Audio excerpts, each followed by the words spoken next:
The time before 1914 is usually seen as the time before the First World War. But of course, people then did not know there would be a First World War. More and more people were living in cities, and what they experienced there had never been known before. Where coaches had once set the pace, there were now cars, trams and fast trains. Life in the big city was a new phenomenon. Wherever a person went, he found himself next to countless others. Everyone had become part of a crowd. Huge stores offered every imaginable product. Cinemas showed films from all over the world and provided a glimpse of the most intimate situations. Art broke down borders. Holidays were becoming cheaper for everyone. But the price of this luxury was paid in the colonies. These are the Vertigo years. –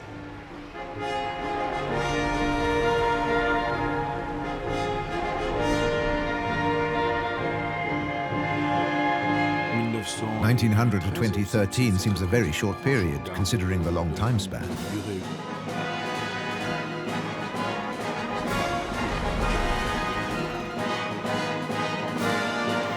It was the century of women.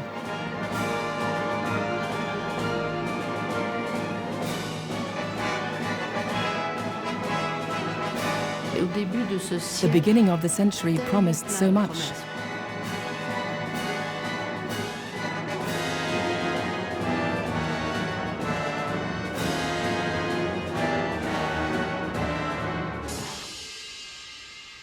One big transformation after 1900 was the change in everyday habits.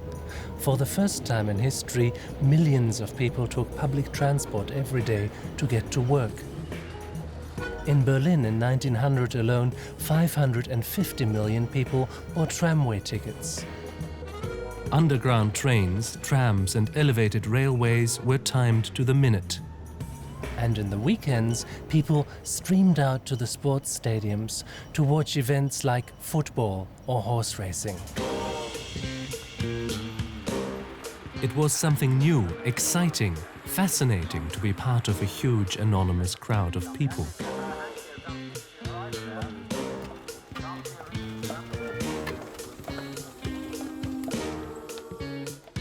A crowd that seemed to have a will of its own.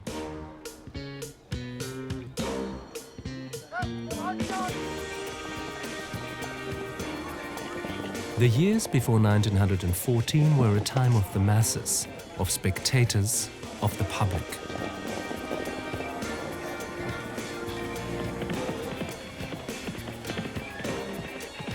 The mass had arrived in history, and the new industrialized world lived of it.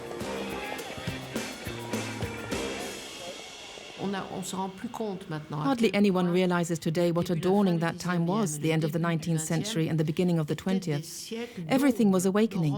People wanted everything, could do anything, believed they could do anything. There was everything. There was cinema, everything.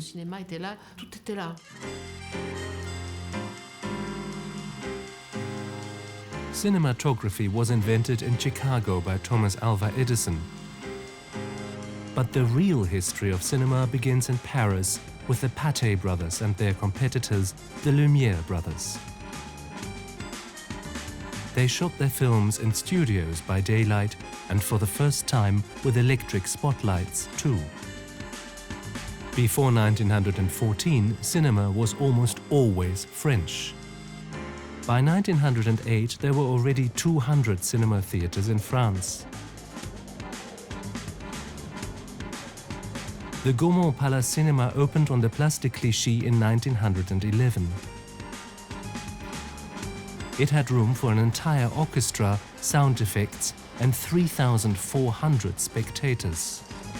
In 1912, London's 500 cinemas sold 350 million tickets. At first, people were content to watch moving images and fairgrounds, but soon they wanted more from their films. They wanted more lavish sets, better plots, and bigger stars. The 20th century was acquiring its own art form, cinema. Ariane Nouchkine staged her play Les Naufragés du Fol Espoir in her Paris studio in the Cartoucherie. It's set in the time of the cinema pioneers. The stage metamorphoses into a silent movie set. Action! Tire-moi! Il y a quelque chose dans le cinéma de cette époque. In the cinema of that time, within 10 or 20 years, they'd invented everything. The language of the image, the whole potential of the art of film. Everything that strikes a chord with me. The boldness, the imagination, the poetry they revealed by lighting up those little rolls of film, by turning the handle. Qu'ils mettent comme ça dans leur petite boîte dont ils tournent comme ça.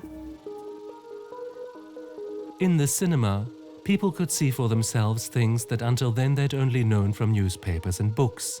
Important events, disasters, distant lands. Never before had people been able to have the same experience at the same time in different places. This technology changed the way people saw the world. Cinemas turned people all over the world into a single community of experience.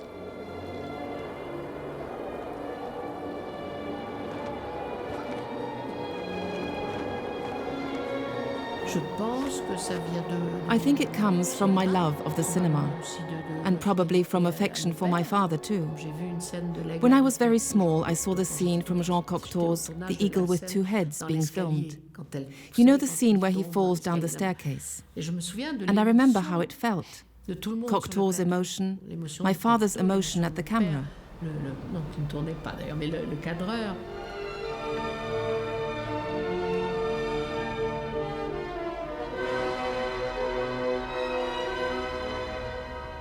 I was very small when I saw that. It created all sorts of feelings. Danger, beauty. It was all mixed up for me. Stars were born. Sarah Bernard, La Divine. When she turned to cinema, she was already 60 years old and had a wooden leg, but audiences worshipped her. This kind of celebrity had only just begun, but all the foundations were already there.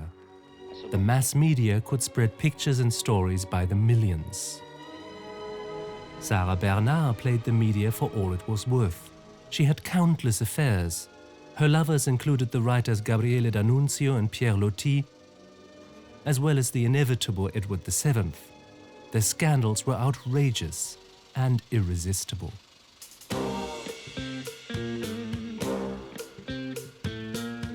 The big city offered any number of temptations and possibilities of erotic discovery and conquest. By night, theaters and chorus lines beckoned on boulevards lit by electric light.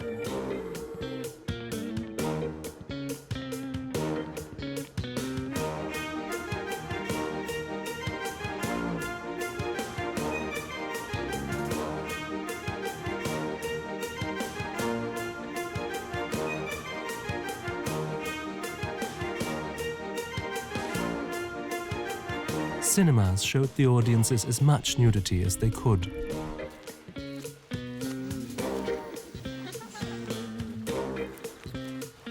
There were brothels and prostitutes everywhere.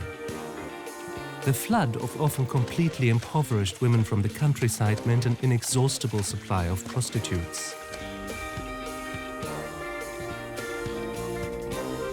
Unmarried men were discreetly expected to sow their wild oats in this milieu. The threat of infection with syphilis lurked everywhere. The very thought of the hideous progress of this incurable disease guaranteed that every man and every woman was terrified half to death by the slightest symptoms of it. Panic in the face of an unstoppable descent into madness and a painful death. Syphilis was sexually transmitted and, at the time, was absolutely fatal. The first symptoms were ulcers on the skin and mucous membranes. After 3 to 5 years, the infection would have spread through the entire body into the bones and vital organs. Attempts to cure it with mercury failed. Misguided open-heart surgery only increased the patient's suffering. Babies could be infected with syphilis even in the womb, coming into the world already diseased. It was a German doctor, Paul Ehrlich, who finally made a cure possible. After many lengthy attempts, he discovered a powerful arsenic compound, salvarsan. His discovery gained Ehrlich the Nobel Prize. But the Catholic Church reacted with open hostility. It regarded syphilis as God's punishment for sexual excesses. Sexual liberation, anarchism, socialism, communism, laicism, free love, all that was modernity. It's quite clear that the Church expressly rejected modernity.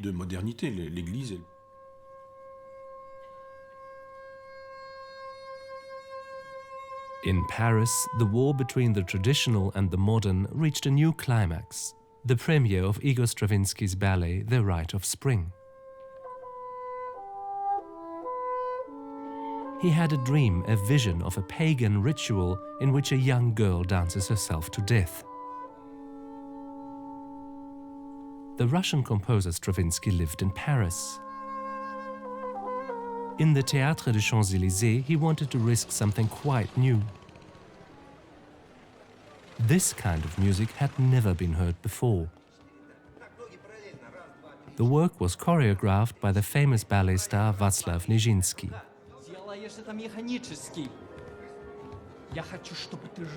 So Nijinsky was working almost more like a filmmaker, you know, to give each person a gesture and a part.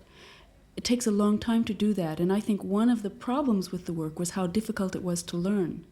The complex rhythms, the anti-classical movement, and this tremendous detail of gesture. But it looks on stage like it's all this sort of cosmic mechanism.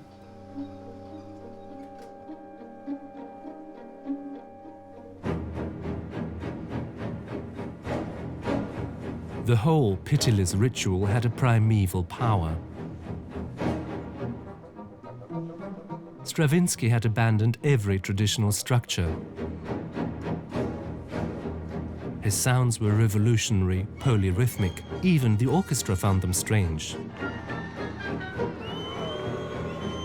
There were no conventional themes. Motifs and fragments attacked the audience with unexpected force.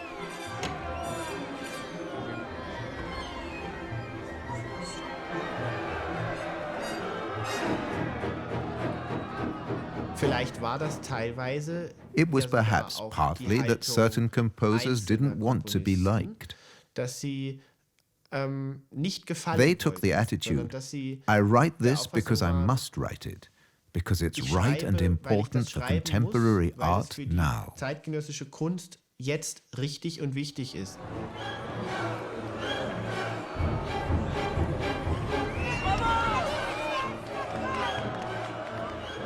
It was so pure. It was like the new dance, very like what came out of Central Europe 10 years later.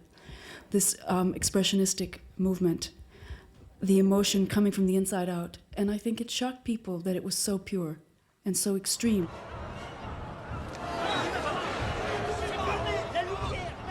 Jean Cocteau, who was to work as director with Ariane Nouchkin's father, recorded at the time, "The Russian troupe taught me that you must burn yourself up before you can be born again."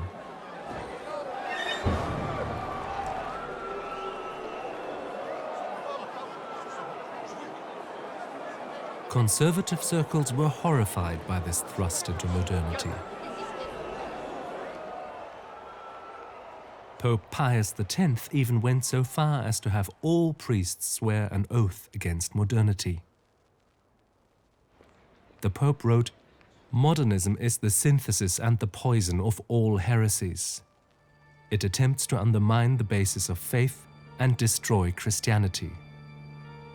The whole premise of that was that we're going to reject this whole modern development towards equality, towards republics, towards democracies. You know, Pius IX is the high point of that. And then the anti-modernist, oath that Pius X wanted his priests to swear.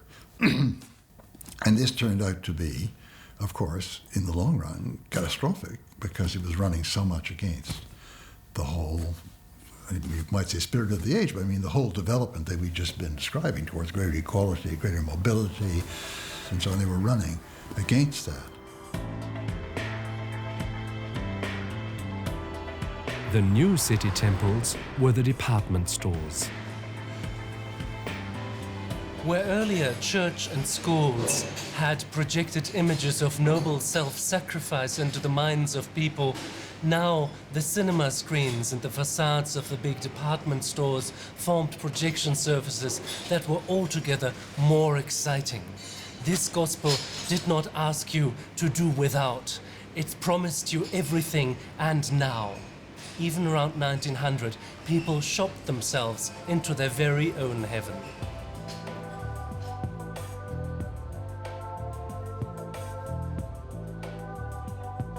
The hour of consumerism had struck. In every city appeared gigantic engines of consumption. Mure and Marilis in Moscow was sending goods to every last corner of the Tsarist Empire. In 1905, Harrods installed the first 24-hour telephone service for orders.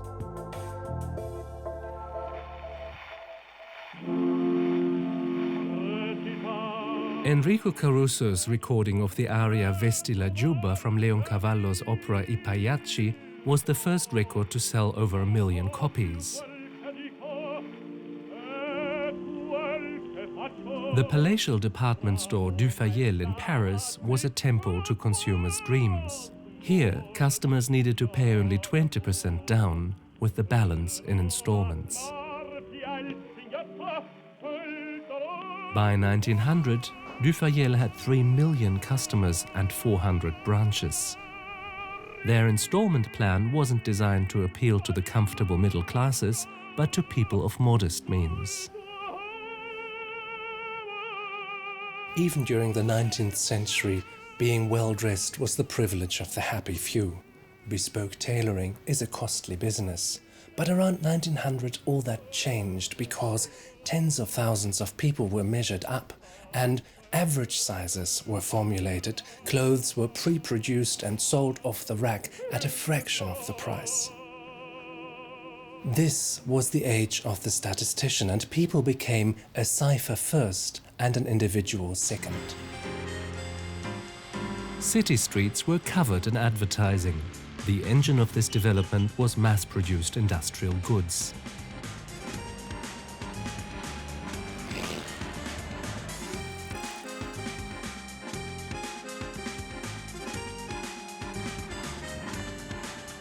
Consumption changed people's understanding of themselves. When people came to cities and were working, they began to form new associations, trade unions or membership of various groups that were trying to, make their way or defend themselves and so on. So automatically they had more complex identities. They didn't lose their identity of the identities became complex, more many-sided.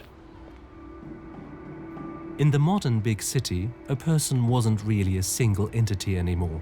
People were fragmented, then put together again in various different ways. Pablo Picasso captured this phenomenon of fragmentation in paintings such as Les Demoiselles d'Avignon. The painting shows naked prostitutes posing in a brothel salon. Picasso reduced their bodies to geometric lines and flesh-colored surfaces. A face, shown from several perspectives simultaneously, destroyed the unity of time and space as much as the imaginary unity of the subject. Out of fragments, a new individual was formed. This means people were making choices. You see, when you have a many-sided identity, you consider yourself, well, this is really important for me and that's less important, right? So people begin to make choices.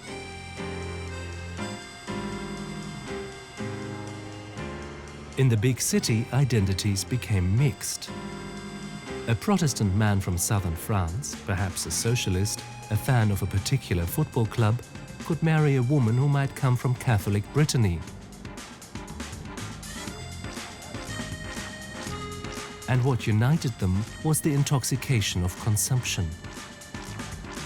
Fairs and major exhibitions were held at the Grand Palais, constructed for the World Exhibition of 1900. Even at the turn of the century, the fulfillment of millions of lives was determined through consumption. It's better to have than to be. When you have, you are. The more you own, the more you are.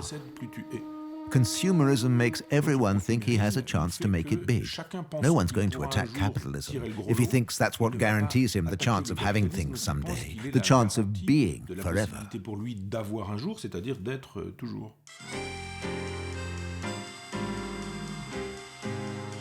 The Grand Palais, a jewel in the middle of the capital. It had up to 40,000 visitors in a single day.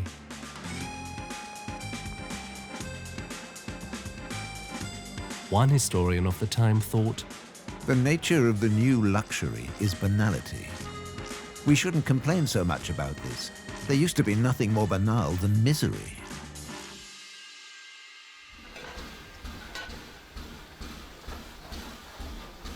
Regular hours of work also brought planned leisure time.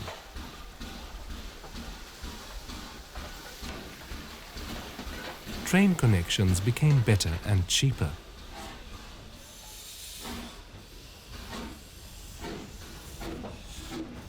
People wanted to travel, to be entertained, to forget their ordinary everyday lives. For decades, the so-called better classes had spent their summers in the country. Now, suddenly, hundreds of thousands of people could leave the hectic pace of the city behind them and take a holiday of their own. The Germans went to the Baltic and North Sea, to the islands Rügen and Helgoland. The French went to the Mediterranean or the Atlantic. But the world champion holidaymakers were the British. Blackpool and Brighton were two of the main destinations. In 1900 alone, they were visited by 3 million people. In 1914, by 4 million, who came here, went to the beach and lay there, or took their hard-earned cash to the piers, where they went to the amusement arcades, to the music halls, or to the fairground attractions.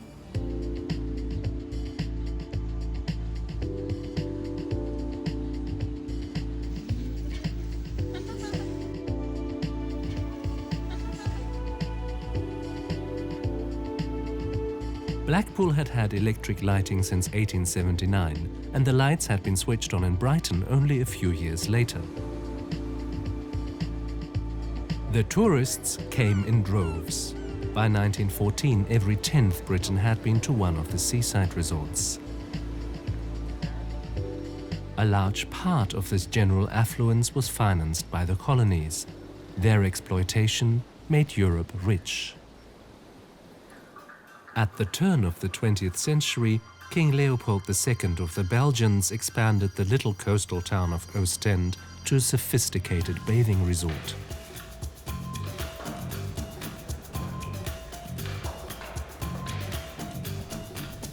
With horse racing and columned promenades along the beach. The statue erected to his memory is missing a hand. It was cut off by political activists, for the history of Leopold II is one of Europe's darkest chapters. The king was responsible for the greatest mass murder committed up to that point, with 10 million victims. The Belgian Congo's past is one of many open wounds in Belgium's endless troubles. It cost us an enormous effort to accept that one of our monarchs was a cruel tyrant in Africa. This harrowing story began with a harmless invention. For his little son's tricycle, the Irish veterinarian John Dunlop had taken a hose and made out of it 3 inflatable tires. Inflatable rubber tires really took bicycles to the masses, but these tires were stained with blood because the caoutchouc used as a raw material mainly came from the Congo, the personal possession of Leopold, King of the Belgians. Leopold had a virtual monopoly on the natural rubber that was needed for production. For a part of the Congo as big as Europe was his own personal property. He exploited the land by installing a regime of terror. Women and children were taken as hostages to force the men to tap as much natural rubber as possible. Those not reaching their quota were murdered, or the hands of their wives and children cut off. It was a regime that insisted on a very thorough accountability. The soldiers had to deliver the hands they'd cut off.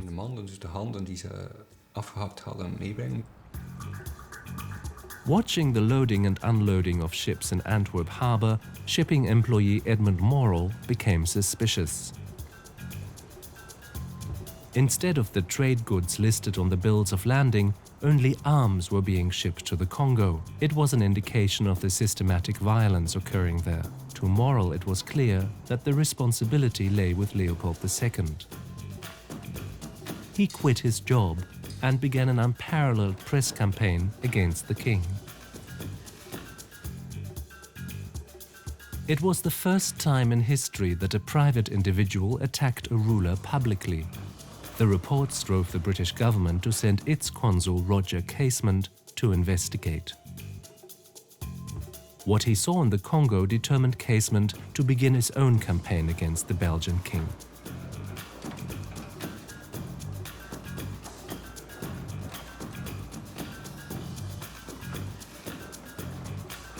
King Leopold, however, carried on murdering, spending the profits on vastly expensive monstrosities. The Triumphal Arch in Jubilee Park, the Palace of Justice.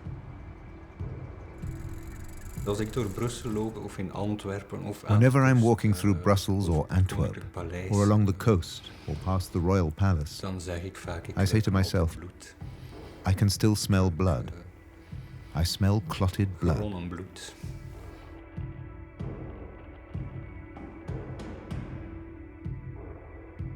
To justify himself, King Leopold claimed that he was missionizing the Congo.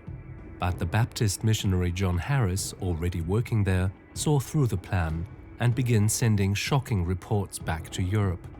And even more shocking, he sent photographs. Finally, however, the pressure generated by Morrell and Casement became so intense that he saw himself obliged to sell off his own colony to the Belgian state. For the Congo, Belgium paid about 500 million euros to Leopold. His direct heirs are still ruling the country, and after 100 years, the topic is still off limits in public. The king himself retired to his castle at Laeken, where he liked to pedal through the park on a tricycle and married a woman he had met as an underage prostitute. She was known derisively as the Queen of the Congo. Les gens qui nous disent au sommet des États qu'il faut respecter la morale, c'est-à-dire les chefs d'État, People at the head of the state, the kings, the powerful people, the popes, they say you have to act morally, but they don't act morally themselves. sont des gens qui nous disent qu'il faut la respecter, mais qui ne You la get the respectent impression pas. that morality was constructed for ordinary people to keep them quiet. Qui on demande de ne pas bouger. But ordinary people too were beginning to want more. The consumer revolution was also a sexual revolution. Journalist Hans Oswald in Berlin reported, In front of a shop window, rows of books inside, several of them with a tape over them. Interesting, forbidden, confiscated. And looking in, boys and old men and youths and young girls staring at this peculiar world with wide, big eyes. women were still regarded as second-class people. they had no vote and in some places couldn't legally own property. Prostitutes stood on the lowest rung of society. Kommst du mit, Engel?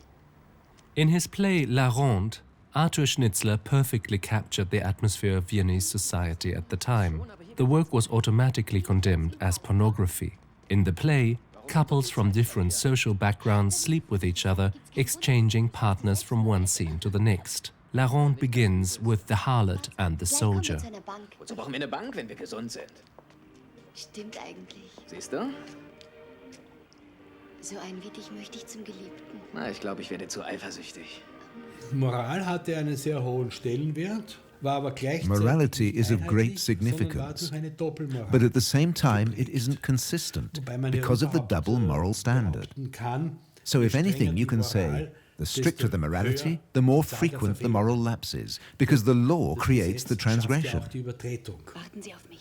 Es ist There's ja nichts nothing so attractive attraktiv as what's wie forbidden. etwas, was verboten ist. Der junge Herr und die verheiratete Frau. Under the pressure of these relationships, the psyche refused to cooperate. Emma, Sie sind da. Schließen Sie schnell die Tür. Ist Ihnen jemand gefolgt? Ich hoffe nicht. Ich habe dreimal die Kutsche gewechselt. Oh, Alfred, welche Torheit begehen wir? Oh, hey, kommen Sie, nehmen Sie Platz. Women often responded with hysteria, a new kind of social illness. The Steinhof Psychiatric Hospital in Vienna was built to a design by Otto Wagner. 60 pavilions, administrative buildings, a theatre and a church formed a little city within the city for psychiatric patients. Professor Charcot in Paris had been using hypnosis to research the puzzling illness of hysteria in women.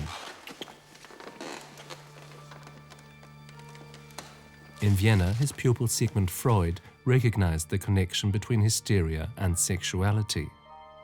Nur die unerhörte Botschaft der Hysterie ist, wir sind genauso The unheard Menschen, message of hysteria genauso is, gleichwertig wie we die are Männer, people too, und worth wir haben just as auch much as men, unseren and we have Wunsch our own nach wish for Selbstverwirklichung. self-fulfillment. Wir wollen keine We don't Unterdrückung want to be mehr. suppressed anymore. Wir haben auch unsere eigene Sexualität We have our own Das sexuality wollen too, wir and we nun, want that acknowledged. anerkannt We wissen. have our own desires. Wir haben unser Begehren. Quäl dich nicht, mein Liebling. Ich war so sicher. Ich war wie verrückt schon den ganzen Tag. At the same time, men felt threatened by women's new self-confidence. Neurasthenia attacked especially men. Hysteria could be explained by the fact that the fairer sex was also the weaker sex. Now, however, it was the men who became the weaker sex. Neurasthenia was a kind of exhaustion depression. Many patients reported their own sexual anxieties as the cause of their symptoms. Masturbation was regarded as a serious vice. Visiting prostitutes, however, was socially acceptable and morally problematic at the same time. Neurasthenia was an urban phenomenon. It mostly affected people working in big city offices.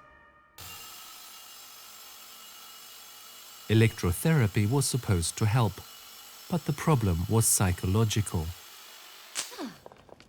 Schnitzler's La Ronde is full of people who repress their problems, people whose own actions drive them crazy. Geh doch bitte nachsehen. They are as unfree as electrons circling around an empty center. Ach, in meinem Kopf dreht sich alles. Unable to control the course of their own lives, they are driven by invisible forces, never sure whether they are waking or dreaming.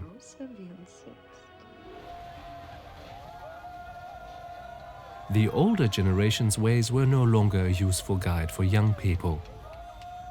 Parallel with the world of adults, youth culture was becoming a mass phenomenon. Young men and women were joining newly founded sports clubs.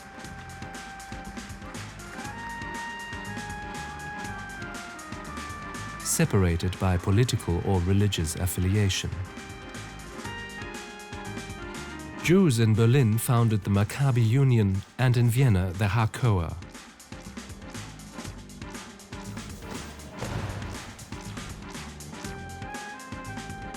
For the first time, young people were organizing themselves separately from adults. In Ramblers clubs like the Wandervogel, they defined their own environment.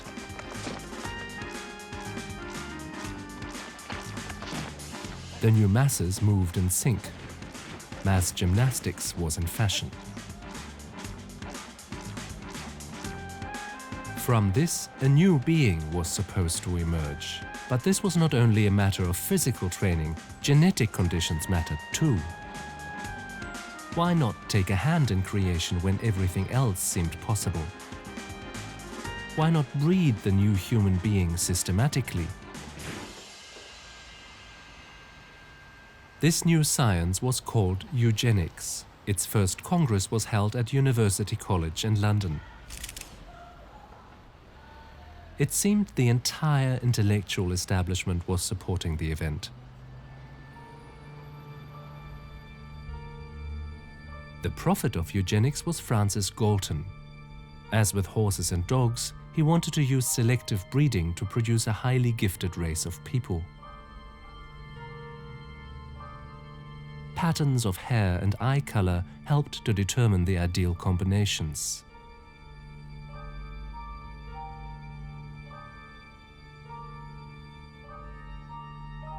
Criminals and the mentally or physically weak were to be prevented from breeding. Even the young Winston Churchill was won over by eugenics. Named Home Secretary, he suggested, off the record, that 100,000 British subjects should be sterilized. It was even more clear if you look at Germany, where it wasn't called eugenics, but race hygiene. Two self-declared barons, Guido von List and Jörg Lanz von Liebenfels, were the leading theorists of this new religion, the Germanic Church. They constructed a new mythology complete with runes and rituals. They invented the myth of the procreation of fire. They approached their Lord with a prayer for light. But there was also an evil counterpart to the noble Nordic Aryan race. This negative embodiment, this dangerous, hostile adversary, manifested itself to a high degree in anti-Semitism.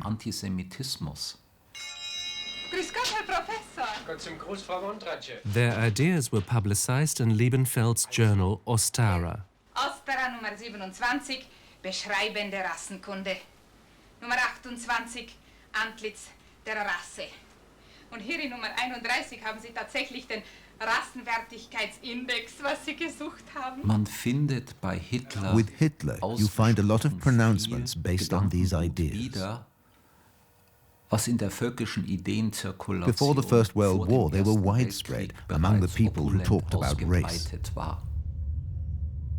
From their self-invented heroic past, they inferred an exclusive claim to the future. It wasn't enough for them to invent a new ideology. It had to be seen as a divine mission. They were, as it were, backward-looking prophets, in that they constructed their own past and argued from that. But that's also a part of modernity, a progressive step backwards. Opposite this backward-looking modernity was the radical avant-garde. Die Nummer 45, Egon Schiele. Ich beginne hier bei 110.000 Euro. The painter Egon Schiele belonged to a new generation of artists. He died at only 28, but what he produced in his short life was incomparable. 220.000 zum ersten, 220.000 zum zweiten, zum dritten. Schiele pushed his exploration of the human soul to the limit.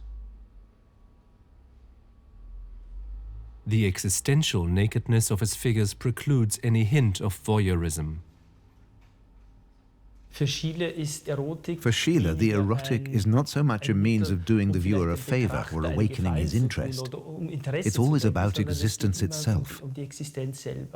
And sexuality, the erotic, is for him a means to an end. The psychologizing, this uncontrollable part of human existence. That's what Schiele revealed. Everything that had been taboo, everything that happened in secret but was publicly denied, was shown here in full view. Sex, masturbation, impotence,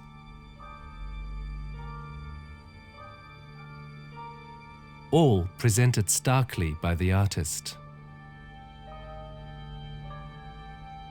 Schiele's works tore down the last facades, destroyed the last hiding places of the human soul.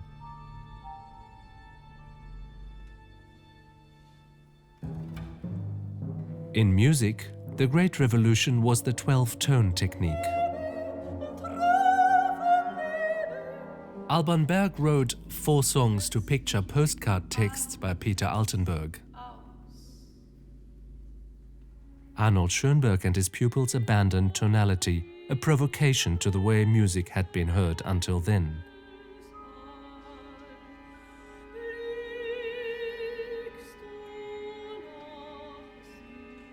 When Schoenberg conducted Berg's songs in Vienna's Musikverein, there was an uproar.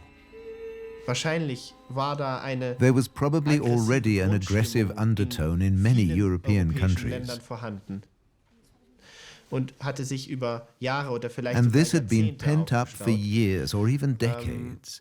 It was probably connected with a kind of melancholy that the values people had taken for granted in the 19th century just didn't count anymore.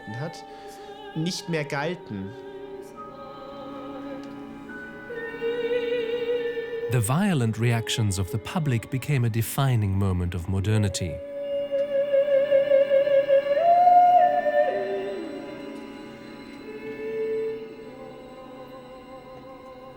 Stravinsky, Schiele, Alban Berg, the avant-garde had smoothed the path into the 20th century.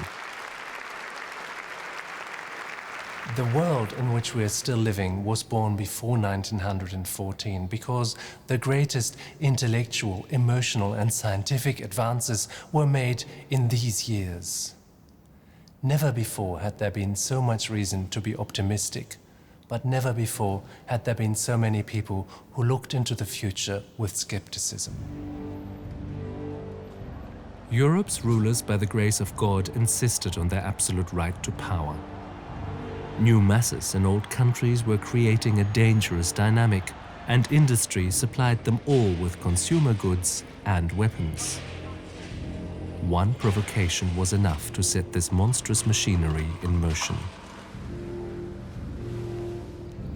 When Archduke Franz Ferdinand visited Sarajevo in June of 1914, his visit was also an attempt to control the centrifugal forces of history. But these developments were already too strong to be mastered, and for the next 30 years, Europe would sink into a maelstrom of violence, nationalism and ideologies. Only afterwards could the modernity that had already begun to assert itself in 1914 be fully expressed. For the time being, however, nobody was prepared for what would happen next in the deepest provinces of the Habsburg Empire.